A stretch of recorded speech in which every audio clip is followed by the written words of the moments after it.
Hello दोस्तों, मेरा नाम रोहित और स्वागत है आप सभी को अपने यूट्यूब चैनल बीसीएस सेंटर में। तो जिनका भी सेक पेपर है मैथमेटिकल कंप्यूटेशनल एनालिसिस थिंकिंग, ठीक है, उन सभी के लिए इंपॉर्टेंट क्वेश्चन होने वाला ऑब्जेक्टिव क्वेश्चन में आंसर, ठीक है, आप लोग यहाँ पे देख सकते हैं। ठीक है, मैं आपको सारा समझाऊंगा और टॉप एमसीक्यू क्वेश्चन बता रहे हैं। ठीक है, एक बार इसको देख के जाना, क्योंकि मैं गारंटी भी नहीं दे रहा हूँ कि यही क्वेश्चन आएगा। ठीक है, क्योंकि एमसीक्यू क्वेश्चन है, कहीं से भी पूछ ले जाता है। ठीक है, बट इसी टाइप का क्वेश्चन आपके एग्जाम में आने वाले हैं। ठीक है, टॉप एमसीक्यू क्वेश्चन है। ठीक है, देखो यहाँ पे जो कि एक बुक के द्वारा प्रिंटेड है। ठीक है, मैं अपने से नहीं लिया हूँ इसको। देखो यहाँ पे क्या बोल रहा है, if p and q are statement then determine of equivalence statement. देखो इक्विवेलेंस बताना है। ठीक है, इक्विवेलेंस जो आपको बताना है ना, तो सबसे पहले मैं आप सभी को ये बताना चाहूँगा कि इक्विवेलेंस का साइन कैसा होता है। तो इसके पहले मैंने एक वीडियो में आपको बताया था, उसका लिंक मैं डिस्क्रिप्शन में दे दूंगा। उसमें मैंने साइन के बारे में बताया। अगर उस साइन के बारे में आप सभी को पता है ना, तो कहीं से भी क्वेश्चन देगा ना, आप बना लोगे। ठीक है, साइन पता होना चाहिए। ठीक है, तो जो इक्विवेलेंस का साइन होता है ना, वो ऑप्शन नंबर ए की जैसा होता है, जो दोनों तरफ से तीर का निशान लगा रहता है। ठीक है, तो इसका ऑप्शन नंबर ए हो जाएगा। वेरी सिंपल क्वेश्चन है। नेक्स्ट बोल रहा है, examine of the following statement is not a statement. कौन एक स्टेटमेंट नहीं है, नॉट अ स्टेटमेंट बोल रहा है। ठीक है, अब देखो जब नॉट अ स्टेटमेंट बोले चाहे स्टेटमेंट बोले ना, तो इसका मतलब ये होता है कि तीन को एक जैसा रहेगा और चौथा एक अलग रहेगा, वही आपका आंसर होगा। ठीक है, तो यहाँ पे देखो एक अलग आपको कौन सा दिख रहा है, तो सी एक अलग दिख रहा है, यू हैव लॉन्ग लाइफ। आप क्या करो, देखो यहाँ पे जो फर्स्ट है क्या बोल रहा है कि the sum of interior angle of a quadrilateral 360। ये भी सही बात है कि जो चतुर्भुज होते हैं उसका चारों कोनों का योग कितना, तो 360। ये बिल्कुल सही है। There are only 3 sides in a triangle. त्रिभुज में केवल 3 साइड्स होते हैं, ये भी सही है। And D option, the sum of 3 and 3 is 6, यानी कि 3 और 3 6 होता है। तो ये पहला ए ऑप्शन, बी ऑप्शन और डी ऑप्शन, ये तीनों हमारा क्या है, मैथ का सवाल है। ये तीनों एक जैसा है, लेकिन एक अलग कौन है, तो ये सी हमारा अलग है। ये थोड़ा इंग्लिश में चल जाता है, यू हैव लॉन्ग लाइफ। ठीक है, तो इस प्रकार से हमारा ऑप्शन नंबर सी हो जाएगा। ठीक है, उसके बाद नेक्स्ट चलते हैं, examine that which of the following is correct part of a negation statement. कौन एक नेगेशन स्टेटमेंट है। ठीक है, तो नेगेशन का मतलब एक तरह से बोले तो नॉट, नहीं। ठीक है, तो कौन इसमें नहीं है, देखो B option, C option, D option, ये तो सब एक अलग है। ठीक है, लेकिन ए ऑप्शन बिल्कुल गलत है। देखो 5 और 3 8 इधर हो गया और 9 उधर हो गया, मतलब 9 से बड़ा दिखा रहा है 8 को। 5 और 3 जोड़ेंगे तो 8 होगा ना, तो 8 की तरफ 2 गो मुँह, आप लोग देखो तीर का निशान 2 के 8 की तरफ लगा हुआ है, जबकि तीर का निशान होना चाहिए था 9 की तरफ, क्योंकि 9 बड़ा है ना, लेकिन ये 8 की तरफ कर दिया। तो यही हमारा नेगेशन, यानी कि गलत है, नहीं है ये, है ना। तो नेगेशन का मतलब गलत वाला आपको ढूंढ लेना है। ठीक है ना। नेक्स्ट क्या है, the opposite statement of the statement implication. यहाँ पे जो ये आपको इस प्रकार का एक तरफ से तीर का निशान दिख रहा है ना, इसको हम लोग क्या बोलते हैं, इम्प्लीकेशन बोलते हैं। मैं आपको बार बार बोल रहा हूँ, अगर साइन वाला नहीं देखें वीडियो तो जाकर के देख लो, डिस्क्रिप्शन में लिंक डाल दिया हूँ। ठीक है, तो पी इम्प्लीकेशन क्यू पढ़ते हैं इसको, तो पी इम्प्लीकेशन क्यू का अपोजिट बताना है। तो जो तीर का निशान का मुँह वो साइड था, राइट साइड, वो हो जाएगा लेफ्ट साइड। तो लेफ्ट साइड आपको कहाँ पर दिख रहा है, ठीक है, यानी कि लेफ्ट साइड आपको समझ में आ रहा है ना, तीर का मुँह तो वैसा ही रहेगा। ठीक है, लेकिन P जो उधर है वो इधर आ जाएगा, और Q जो इधर है वो कहाँ चल जाएगा, उधर चल जाएगा, क्योंकि ऑपोजिट बोल रहा है। तो जो इम्प्लीकेशन का साइन है वो वैसा ही रहेंगे। ठीक है, मैं सॉरी, जो मैंने बोला लेफ्ट का राइट की तरफ और राइट का लेफ्ट तरफ, ठीक है, ऐसा नहीं होगा। हमारा जो तीर का निशान है वो कौन सा साइड है, तो जब अपोजिट बोलेगा ना, तो ये आपका जो इम्प्लीकेशन का साइन है वो जस्ट वैसे ही रहेंगे। ठीक है, यानी कि लेफ्ट रहेंगे तो लेफ्ट ही रहेंगे, राइट रहेंगे तो राइट ही रहेंगे, बट उसका जो ये लेटर है ना वो चेंज हो जाते हैं। पी का क्यू और क्यू का पी, लेफ्ट का राइट और राइट का लेफ्ट हो जाएगा। तो इसका ऑप्शन नंबर बी होगा। ठीक है, उसके नेक्स्ट है, examine which of the following statement a sentence statement. कौन एक सेंटेंस है जो स्टेटमेंट आपको दिख रहा है। तो आपको यहाँ पे देखना है, जब भी बोलेगा कौन सा सेंटेंस एक स्टेटमेंट है, नॉट अ स्टेटमेंट है, तो आपको एक देखना है कि एक अलग किस प्रकार का है, एक अलग किस प्रकार का। तो ए ऑप्शन नंबर आपका अलग दिख रहा होगा, क्योंकि बी सी डी सब इंग्लिश का सवाल है, लेकिन ये जो पहला वो मैथ का सवाल है, तो यही आपका ऑप्शन नंबर हो जाएंगे। ठीक है, उसके बाद नेक्स्ट क्वेश्चन है, according to the principle of mathematical induction. ठीक है, मैथमेटिकल इंडक्शन जो आपको दिख रहा है 1 + 2 + 3 dot dot plus n is equal to. तो ध्यान दें कि जब भी आपको नेचुरल नंबर में रहेंगे, ठीक है, 1 2 3 डॉट डॉट करके अगर n दे देगा, तो उसका आपका फॉर्मूला हो जाता है ऑप्शन नंबर सी, यानी कि n = n + 1/2। ठीक है, अगर वही चीज़ आपके अगर स्क्वायर चढ़ा देता है, ठीक है, 1 2 3 n में अगर ऊपर स्क्वायर चढ़ा देता है, तो आपका फॉर्मूला इस प्रकार से हो जाएंगे। ठीक है, अगर क्वेश्चन आ जाए, according to the principle of mathematical induction 1 square, फिर 2 square, 3 square, dot dot n square, तो इसका करेक्ट आंसर हो जाएगा आपका D, n into n plus one into 2n+1/6, ठीक है। उसके बाद नेक्स्ट अगर वही चीज़ आपको सेम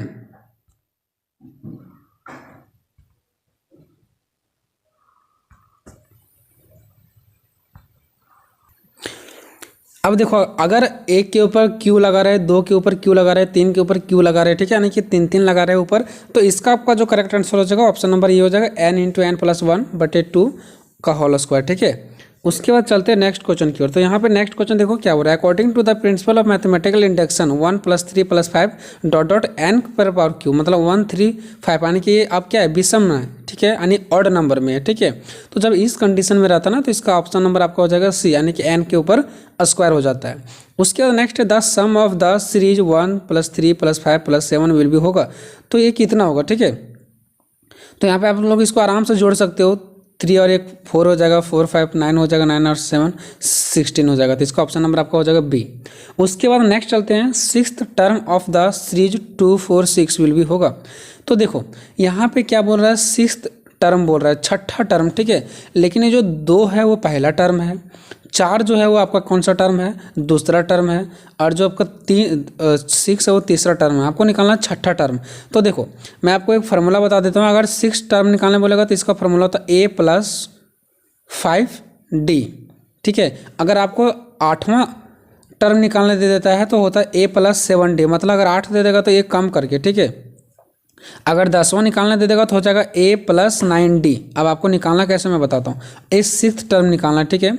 तो सिक्स्थ टर्म का हो जाता है a+5d। a आपका वैल्यू हो जाएगा 2। a का वैल्यू कैसे निकालते हैं, 2 जो फर्स्ट में रहता है वो आपका a का वैल्यू होता है, तो जो फर्स्ट वाला ये 2 है वो a का वैल्यू है। और d निकालते हैं कि दोनों के बीच में गैप कितना है, तो 2 और 4 के बीच में कितना गैप है, 2 गैप है, ठीक है। तो इस प्रकार से जो सिक्स्थ टर्म है उसका लिखना है फार्मूला a+5d। तो a हो गया आपका 2 + 5d, 5 गुने d कितना, ये 2, तो 5 गुना 10 इधर और आपको 2 यानी कि 12 आ जाएगा, ठीक है। तो इसका करेक्ट आंसर हो जाएगा आपका बी, ठीक है। उसके बाद नेक्स्ट है sum of n term of the series 1 3 5 7 9 ... each. तो इसका करेक्ट आंसर क्या हो जाएगा, डी। तो जैसे कि आप लोग यहाँ पे देख सकते हैं ये ऑड नंबर में जा रहा है, 1 3 5 7 विषम संख्या, तो मैंने इसके ऊपर बताया था फार्मूला, डी हो जाएगा n², ठीक है।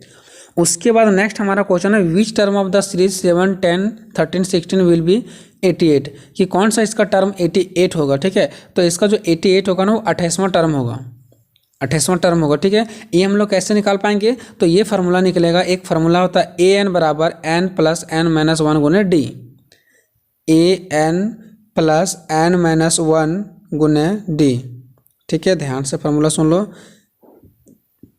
an = a + n - 1 गुने d, ठीक है। जिसमें से a = 7 दिया आपका, d बराबर दिया है 3, क्योंकि 7 और 10 के अंतर कितना है, 3 है, और an जो आपका दिया है वो 88 दिया है, ठीक है। यहाँ पे देखो विल बी 88, ठीक है। तो इस प्रकार से आप इसका जो करेक्ट आंसर होगा वो 28वां टर्म होगा जब आप लोग निकाल के देखोगे, ठीक है। उसको नेक्स्ट क्या बोला, number of term in the series 7 4 10 इतना इतना में। देखो ये भी फार्मूला किस पे बनेगा, तो ये फार्मूला बनेगा आपका an = a + n - 1 गुने d पे, ठीक है। जिसमें से a = 4 दे रखा है, और आपका जो d है वो 4 में से 7 घट जाएगा, कितना बचेगा, 3, ठीक है। तो d आपका जो दे रखा है वो कितना दे रखा है, 3, और जो an दे रखा है वो 148, लास्ट वाला an होता है, ठीक है। तो आपको निकालना क्या है, इसमें n निकालना, तो n निकल जाएगा, ठीक है।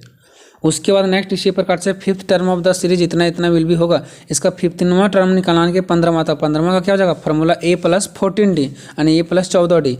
ये 3 दे रखा है और d आपका कितना दे रखा है, 7 में से 3 जाएगा तो आपका 4 दे रखा है, ठीक है। तो इसका ऑप्शन नंबर आ जाएगा आपका 59, यानी कि 59।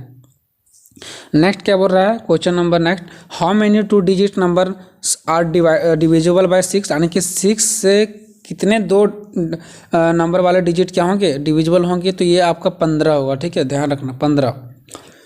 उसके बाद नेक्स्ट सेकेंड एंड सेवन्थ, यानी जो टर्म दिया गया ईपी का वो 4 और 19 है रिस्पेक्टिवली, यानी कि जो सेकेंड यानी दूसरा वहाँ पद है वो 4 दिया है और जो 7वां पद है वो 19 दिया है, तो इसका निकालना है 11वां टर्म, ठीक है।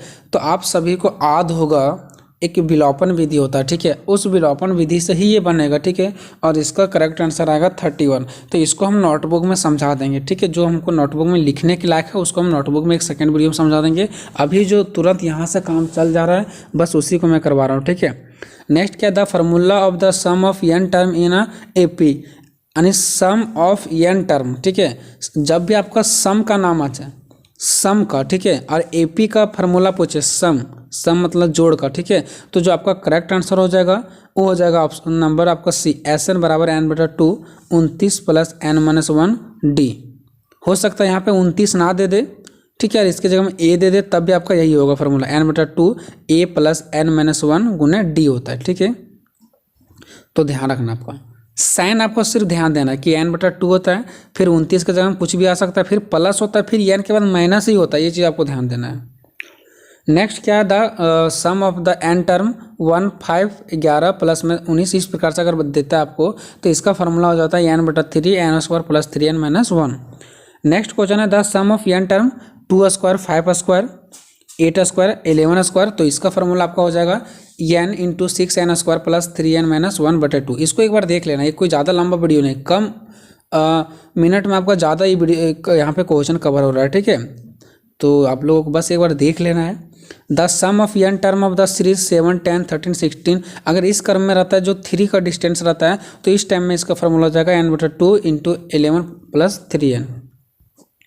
नेक्स्ट क्वेश्चन आपका the sum of first 20 terms of AP is 830, यानी कि क्या दे रखा है, सम ऑफ फर्स्ट 20 टर्म्स। तो ये भी क्वेश्चन मैं आपको बता दूंगा बुक पे, ठीक है, जो बुक पे बताने, सॉरी नोटबुक में बताने लायक है उसको मैं छोड़ दे रहा हूँ, ठीक है। उसके बाद नेक्स्ट क्या बोल रहा है, if nth term of AP is 1 बटा n and nth term is 1 बटा एम, तो then the sum of m n, यानी कि दोनों का एम एन का क्या होगा सम, तो इसका हो जाएगा 1 बटा 2 एम एन प्लस 1, ठीक है। Next which term of the series 7 4 7 10 is यानी 43, तो ये मतलब कौन सा टर्म इसका 43 आएगा, ठीक है। तो ये आपका इसके पहले भी मैंने ऐसा क्वेश्चन बता दिया विच टर्म वाला, तो इसका करेक्ट आंसर हो जाएगा 12th टर्म जब आप निकालेंगे, ठीक है। ऐसा वाला भी हम नोटबुक में बता देंगे। नेक्स्ट बोल रहा है विच ऑफ द सीरीज 1 5 9 13 इज 65, ठीक है, यानी कि कौन सा टर्म इसका कितना आएगा 65 आएगा, सेम क्वेश्चन है, ठीक है, ये भी सेम क्वेश्चन है आपका। उसके बाद नेक्स्ट है the sum of odd number between 1 and 100 will भी होगा, यानी 1 से लेकर के 100 के बीच में ऑड नंबर, जैसे 1 3 5 7 9 होगा, तो ऑड नंबर आपको पूछ रहा है 1 से लेकर के 100 के बीच में,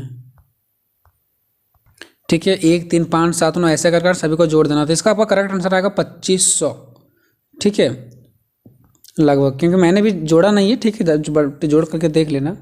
नेक्स्ट यहाँ पे the sum of even number, अब इवेन नंबर जोड़ के देखना 2 से लेकर के 100 के बीच में, तो कितना आएगा, तो यहाँ पे 2550 लिखा गया, ठीक है, आप भी जोड़ करके देख लेना। नेक्स्ट क्वेश्चन है how many terms of the series 6 plus 8 plus 10 will amount to 50, ठीक है, यानी हाउ मेनी टर्म्स, कितने टर्म्स इन द सीरीज होंगे 6 8 प्लस 10 विल अमाउंट टू 50, यानी कि इसमें आपको क्या कर देना है, हाउ मेनी टर्म्स बोला कि कितने टर्म्स होंगे, यानी एन निकालना है आपको, ठीक है, एन निकालना है, ठीक है, इसमें क्या निकालना है आपको, एन निकालना है।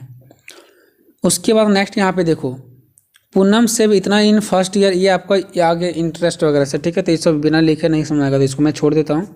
नेक्स्ट क्या बोल रहा है कि 1 arithmetics mean between 5 and 19 will भी होगा, यानी कि आपको मीन निकालना है, ठीक है, मीन यानी कि माध्य 5 से लेकर के 19 के बीच में, ठीक है, तो आपका हो जाएगा ऑप्शन नंबर सी 12, ठीक है। मीन का मतलब होता है माध्य, ठीक है, तो माध्य का मतलब होता है बीचों बीच, तो 5 और 19 के बीचों बीच में कौन है, तो आप लोग गिन करके देख लेना, लिख लेना, ठीक है, 5 और 19 के बीचों बीच में होता है हमारा सी यानी 12, तो मीन का मतलब होता है बीचों बीच। अगर मैं बोलूँगा 5 और 7, तो 5 और 7 के बीच में क्या होता है 6 होता है, तो वो होता है मीन यानी माध्य। नेक्स्ट अर्थमेटिक मीन, यानी मीन निकालना between P minus Q and P plus Q, P minus Q और पी प्लस क्यू, तो जब भी ऐसा दे देगा तो इसका सीधा सीधा आंसर हो जाता है आपका पी, ठीक है। क्यों होगा पी, क्योंकि देखो एक क्यू माइनस में और एक क्यू प्लस में तो कट जाएगा, ठीक है, बच्चा कौन सा पी। उसके बाद ये क्वेश्चन जो आपका है वो मैं लिख करके बताऊँगा, उसके बाद फिर ये क्वेश्चन भी मैं आपको लिख करके बताऊँगा, ठीक है। उसके बाद ये क्वेश्चन देखो if the ratio of the consecutive terms का मतलब होता है लगातार of a progression are same, तो then it is known as, तो ये किस रूप में जाना जाता है, तो इस टाइप वाले को हम लोग बोलते हैं ज्योमेट्रिक प्रोग्रेशन, ठीक है। उसके बाद नेक्स्ट क्वेश्चन है if A B C D are in G P then the common ratio r will भी होगा, तो ये आर का होगा बी बटा ए इक्वल टू सी बटा डी इक्वल टू डी बटा सी बराबर इधर आपका डॉट डॉट होगा, ठीक है। नेक्स्ट है fifth term of GP 2 6 + 12, fifth term बोल रहा है, ठीक है। तो इसका 48 कैसे निकलेगा मैं निकाल के दिखा दूंगा आप लोग को। जीपी का भी एक फॉर्मूला होता है, ठीक है। नेक्स्ट आपका क्या है, eighth term of the series, ये भी आपसे नहीं निकलेगा, ठीक है। इसको मैं निकाल के दिखा दूंगा, ठीक है। ठीक है, ये सब उसी टाइप का क्वेश्चन है, एक मैं समझाऊंगा सारा बन जाएगा, ठीक है। ये क्वेश्चन आपको नहीं पढ़ना है, ठीक है, ये आने के लायक बिल्कुल नहीं है। उसके बाद सीधे आता हूँ नीचे, ठीक है। यहाँ पे देखो इफ़ आर बराबर अगर 1 दे रखा है तो देखो ये भी आपका फॉर्मूला ही है, ठीक है। अगर आर बराबर 1 है ना तो एस एन बराबर ए प्लस nth टर्म विल भी होगा, तो nth टर्म होगा एन ए, ठीक है। उसके बाद नेक्स्ट क्या है, यहाँ पे देखो 1 2 + 4 + 8 बढ़ा है, यानी कि 10th term of the series इतना इतना विल भी है, यानी 10th टर्म निकालना है इसका, ठीक है। 10th टर्म इसके पहले मैंने आपको बताया था a + 90 इस टाइप का आगे ऊपर, ठीक है। उसके बाद इसको भी मैं मुझे लिख करके बताना पड़ेगा, है ना। उसके बाद मैं चलता हूँ नीचे, ठीक है। जो लिखने के लायक है उसको मैं छोड़ रहा हूँ, जो डायरेक्टली रिकॉर्डिंग के माध्यम से अगर आप समझ जाएंगे वही चीज़ें मैं बताने वाला हूँ, ठीक है। देखो एक यहाँ पे फॉर्मूला है m + n term of harmonic progression. तो अगर हार्मोनिक प्रोग्रेशन अगर आपको बोलता है ना तो ऑप्शन नंबर बी हो जाएगा m/m + n, एक ऊपर गुना में और एक वही चीज़ें नीचे जोड़ में, ठीक है। फिर ये चीज़ें मैं आपको जितना इस टाइप का क्वेश्चन है कैलकुलेशन वाला वो मैं आपको कॉपी में बताऊंगा, ठीक है। हाँ यहाँ पे देखो if number ABC in a AP, ABC अगर AP है और BCD RN अगर HP है तो then which of the following can be robbed निकालना आपको यहाँ पे, ठीक है। तो यहाँ पे आपका देखो ऑप्शन नंबर ए हो जाएगा आपका AD = BC। जब भी आपको ABC AP और BCD HP देगा तो आपका AD यानी कि एक आपका AP का ले लेगा A और उसका आपका ले लेगा एक इसका फर्स्ट वाला उसका लास्ट वाला, ठीक है। और फिर इसका बीच वाला और उसका भी कौन वाला बीच वाला, ठीक है, ध्यान रखना। Next the number whose reciprocals are in arithmetic series are known as, तो जब भी बोलेगा the numbers whose reciprocals, reciprocal एक दूसरे का रेसिप्रोकल, ठीक है, एक रेसिप्रोकल्स होता है, ठीक है। तो ये आपका करेक्ट आंसर हो जाएगा आपका हार्मोनिक प्रोग्रेशन। जब भी आपको रेसिप्रोकल्स बोलेगा तो ये हो जाएगा हार्मोनिक प्रोग्रेशन। नेक्स्ट है ABC AR AP अगर HP है, अगर ABC क्या दे दे आपको HP दे देता आपका, इसका करेक्ट आंसर हो जाएगा A/C बराबर A - B और नीचे B - C, ठीक है। ये वाला भी फार्मूला आप लोग याद रख लेना। If AP GP and HP of 2 natural positive sums are A G and H respectively, ठीक है। AP का A ही दे दिया है, GP का G ही दे दिया और HP का H ही दे दिया है, तो इस कंडीशन में इसका आंसर होता है AH = G², ठीक है। नेक्स्ट क्वेश्चन क्या बोल रहा है कि इन स्केनेस डिस्ट्रीब्यूशन मीन्स, मतलब जब भी आपको बोलेगा ना स्केनेस डिस्ट्रीब्यूशन मीन्स तो इसका मतलब आपका ऑप्शन नंबर ए भी होगा और बी भी होगा। ए में क्या आपका सिमेट्रिकल एंड असिमेट्रिकल, यानी ये दोनों होते हैं आपका ऑप्शन नंबर सी, ठीक है। बस एक बार देखना है, आप लोगों को लग रहा होगा कि अच्छे से नहीं समझा रहे, बट जितना जल्दी हो रहा है मैं ख़त्म करने का प्रयास कर रहा हूँ उसको, ठीक है। उसके बाद नेक्स्ट देखो यहाँ पे आपको क्या बोल रहा है, इस क्वेश्चन में बोल रहा है कि which of the following is not considered in Karl Pearson's coefficient of skewness, ठीक है, यानी कॉफिशिएंट बोल रहा है आपका, ठीक है। कॉफिशिएंट बोल रहा है, देखो एक तो होता है मीन मीडियन मोड, आपको अलग क्या दिख रहा है MD, तो इस टाइप का आपको दिमाग लगाना पड़ेगा, ठीक है, ठीक है। उसी प्रकार से यहाँ पे आप लोग नीचे देखो, ठीक है, यहाँ पे ये तो एक फार्मूला है, ठीक है, ये फार्मूला वही क्वेश्चन सेम है, ठीक है, जो आपको ऊपर वाला क्वेश्चन था उसी प्रकार का यहाँ पे भी क्वेश्चन है, ठीक है। लेकिन यहाँ पे क्या है, वहाँ पे 3 कंडीशन दिया था, मीन मीडियन मोड और एक MD, तो MD आंसर हो गया। बट यहाँ पे एक फार्मूला की बात की गई, ठीक है। तो ये फार्मूला अगर आपको बोलेगा तो इस टाइप का फार्मूला को देख लो, J = 3x ऊपर बार -m/SD, ठीक है। देखो सब थोड़ा सा माइनर सभी में थोड़ा सा चेंजिंग दिया, ठीक है। तो ये सब चीज़ें मैं आपको बता दूंगा वहीं पे, ठीक है, कि थोड़ा सा अगर माइनर चेंजिंग देगा तो आपको कौन सा आंसर होगा, सो ठीक है। तो ये भी हमारा कॉपी में ही समझाने के लायक है, तो मैं वहीं पे बता दूंगा, ठीक है। उसके बाद नेक्स्ट है पॉजिटिव परफेक्ट करेक्लेशन, तो ये आपका कौन सा हो जाएगा, तो आपका हो जाएगा पॉजिटिव, सीधा सीधी बात है। पॉजिटिव बोलेगा तो प्लस हो जाएगा, अगर नेगेटिव बोलेगा तो क्या हो जाएगा आपका माइनस वाला बी हो जाता, लेकिन पॉजिटिव बोल रहा तो ये हो जाएगा ऑप्शन नंबर, ठीक है। ठीक है, उसके बाद नेक्स्ट देखते हैं यहाँ पे अब यहाँ पे देखो वीडियो बहुत ज़्यादा लंबा हो रहा है, ठीक है, तो इसके आगे का मैं नेक्स्ट करवा दूंगा कॉपी में लिख करके, ठीक है। तो आज के लिए इतना ही, मिलते हैं नेक्स्ट वीडियो में।